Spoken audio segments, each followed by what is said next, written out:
Ladies and gentlemen, boys and girls, children of all ages, welcome to the Damon McMurdo Maniacs Math Network.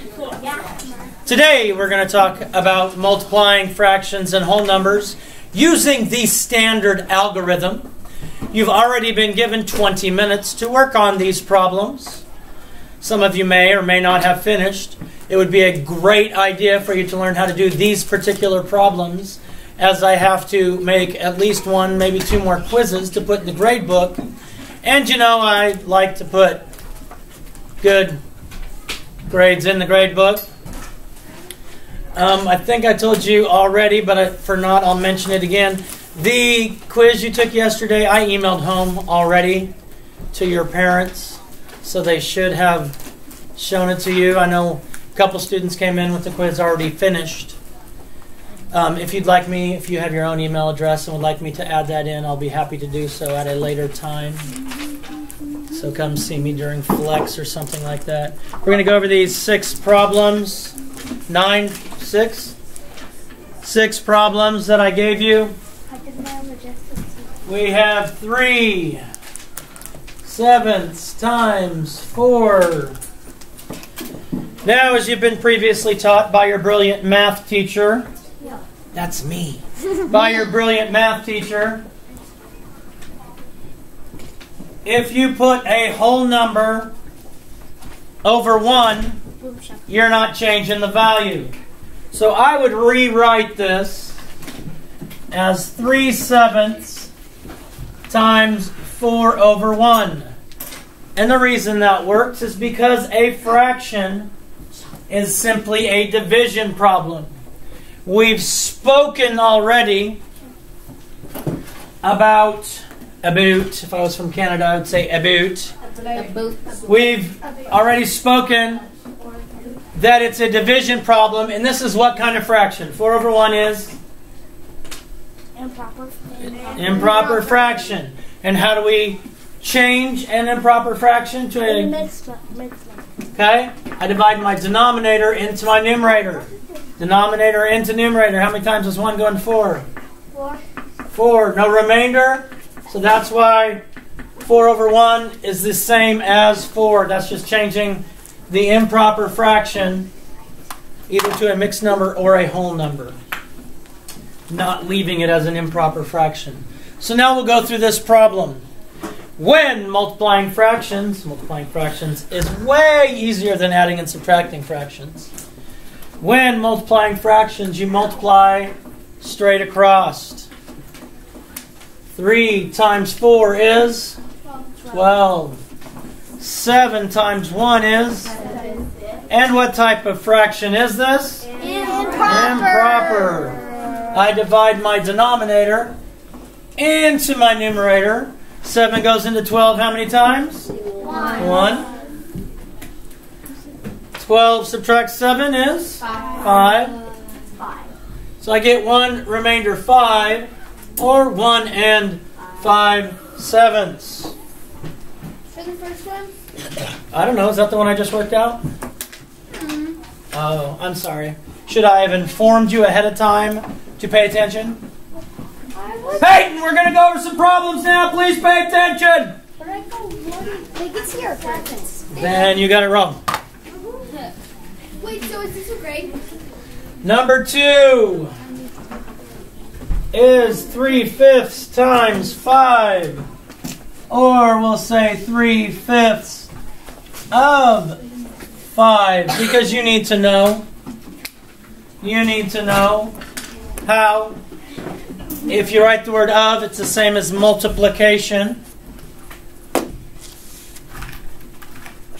You done, color? Okay. We'll rewrite this by changing the whole number to a fraction. 3/5 times 5 over 1. Because 5 over 1 has the same value as 5. Because I said so! And because mathematically that's why. I'm just saying. We multiply straight across numerator times numerator, or 3 times 5 is? 5 times 1 is? 5. It is a, what kind of fraction? Improper fraction. And you to answer. 5 goes into 15, our denominator in our numerator, or 15 divided by 5. And it goes in 3 times. Exactly. We have no remainder. So 3/5 of 5 is 3. Yeah. That gives you the answer. 3/5 of 5 is 3. No. How could 3/5? If you're saying 3/5 times 5, that's the same as repeated addition. 3/5 plus 3/5 plus 3/5 plus 3/5 plus 3/5. That can't equal 3/5.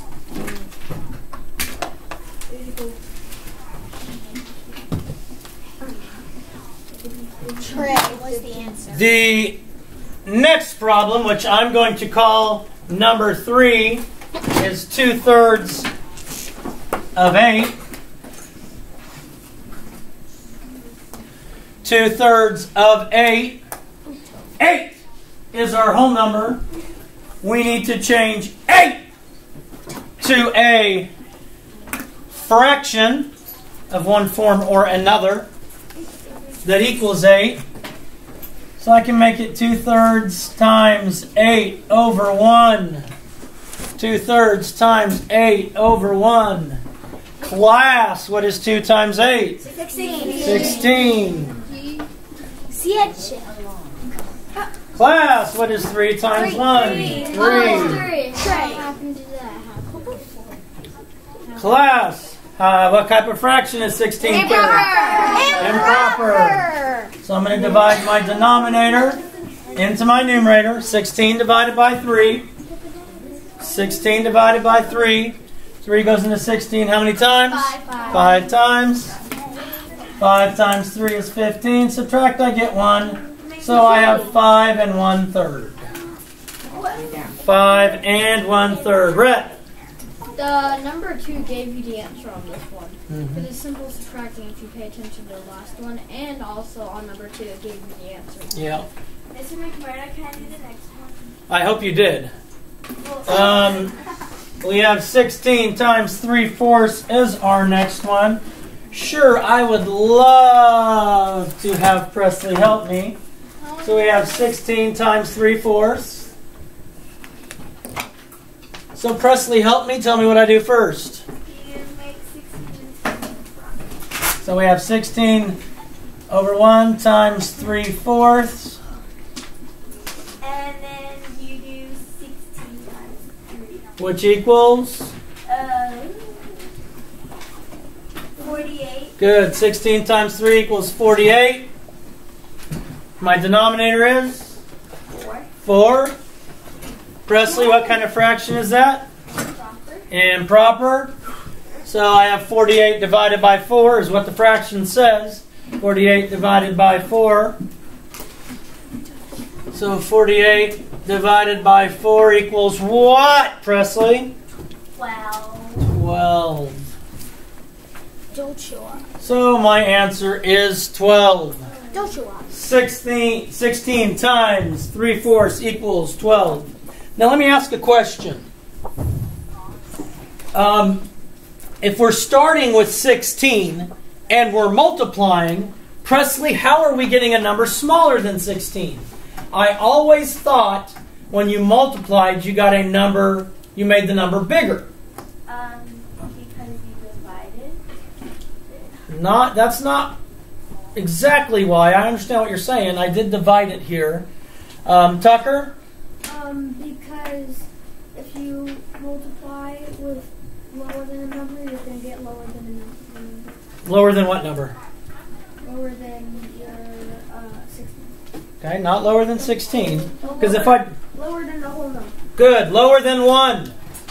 If I multiply 16 times 1, I would get 16. 3/4 is less than 1. 3/4 is less than 1. So I'm multiplying by something that is less than 1. So my 16 is going to become smaller. If I multiply by something greater than 1, my 16 will be a greater number. Does that make pennies? What? Makes sense. Oh, that's so fun. It makes sense. 9 times 5, 6. Oh, can I do this one? How old is Italian? I want to do that. 9 times 5, 6. You really want to do this one? Brett, help me out here. But I want to test my Italian skills. Times 9 times 5, then times 1 times 1 times 6. Okay, you're going to have to slow down here. Now what do I do? Put 1 under the 9. Then Okay, 9 over 1 times 5 times 6. Or, I can't speak. 5, 6. And then times that 9 times 5, and then 1 times 6. And then. So 45, 6. And what you would do is you would probably go into your multiplication chart and you would look how close can 6 get to 45. Yes. And then I need to see how close it can. 45 divided by It 6. gets 242, so then you'd have a remainder of 3 and I have 7. So you'd put 7 on the side, you'd have a remainder of 3, and then you'd put 6 below that and you'd have your answer. 7 and 3, 6. Phoenix! No! What's wrong with this? You have to simplify. I have to simplify 3 6. So I have to find the greatest common factor of 3 and 6. And the greatest common factor of 3 and 6 is 3. So I divide these, the fraction part, both by 3. I get 7 and 1/2. Your half fractions you should kind of remember. Yes, sir. I don't remember. I'd have to go back and look at the video. Wait! I weighed this morning and it was 187. How may I help you? Miss, this doesn't make any sense. How may I assist you? This doesn't make any pennies. None? Okay. Wait, hold on. Wait, but what'd you call me?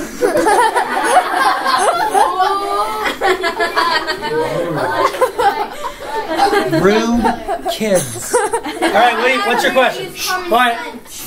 But if you take 7 and 3, 6, 3 is a prime number, 6 is not, so then you can't simplify it. Yeah, you can. Here's my greatest factors. My factors of 3 are 1 and 3. My factors of 6 are 1 and 6, 2 and 3. So they have 3 in common. So the greatest common factor is 3. Oh, so not all the time if it's prime doesn't mean that You're right. Just like 5/15ths can be simplified, even though 5 is a prime number. You should really recognize your halves. Like when the numerator is half of the denominator, your fraction is going to equal a half. 7/14ths, 9/18ths, Or 4/8. 50/100ths, 4/8. 75/150ths. 4/8. I guess 4/8, but that's not really as exciting. That's very exciting. We're on 6 times 3/8. Let the goldfish do it. Yeah, let the goldfish do it. 6 times 3/8. Janelle, help me with 6 times 3/8. Okay. First you have to do make 6 over 1, and then times 3/8. Oh! And that equals 18/8, and that's an improper fraction. So you have to divide 8 divided by 18. Nope, 18 divided by 8 18 divided by goes in 18 2 times. 2 times. Minus 16 is 2. The remainder 2, so we have 2 and 2/8. Bingo! Oh, wait a minute, Phoenix. I can simplify 2/8. Always, if they're both even, I can always. And Mr. McMurdo means always! Simplify by 2. It's actually 1/2. No. No, it ain't. Yeah, it would be 1/2. No. 2 divided by 2 is 1. 4. 8 divided by 2 is 4. I was I told you. How is it 1/4? Because it's 2/8. Because 2 is my greatest common factor. You Okay, agree with that? Okay. Now, we had an excellent question. Antonio asked me an excellent question. Antonio asked, are we always going to get an improper fraction when we multiply with fractions? That's what he asked me.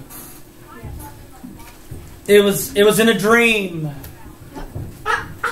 Antonio came into my dream and said, hey, Mr. McMurdo, this is the ghost of multiplying fractions past. Okay,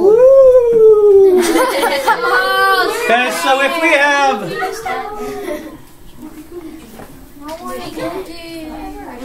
I like cookies. I want a cookie. If we have a fraction such as this, 3/7 multiplied by 4/9. Now, Caitlin, 3/7 less than, greater than, or equal to a half. Shh. Less than a half. Caitlin, 4/9 less than, greater than, or equal to a half. Less than. Good. If we multiply straight across, I'm going to get 12 over 63. Riley, can this be simplified? It can? It can't? Shh. It can? By what, Riley? Just Riley.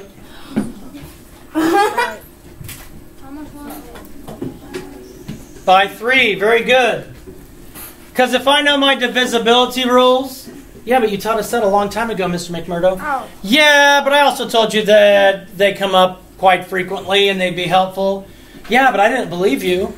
I just put it in my journal and never look at it ever again. That's so Well, there's a good chance that somewhere along the line you're going to get pulled over by a police officer and he's going to ask you what the divisibility rule for 3 is, and you really should know it. So we can divide by 3, and I get 4 over 21. Now, Riley, can I simplify 4 over 21? No. No. Are you sure? Okay, she's sure, and that's correct. She is sure, and that is correct. Okay. Yep. Are there questions on this? Boom! Shakalaka! Peace out. God bless. Love ya. Do something kind for someone today.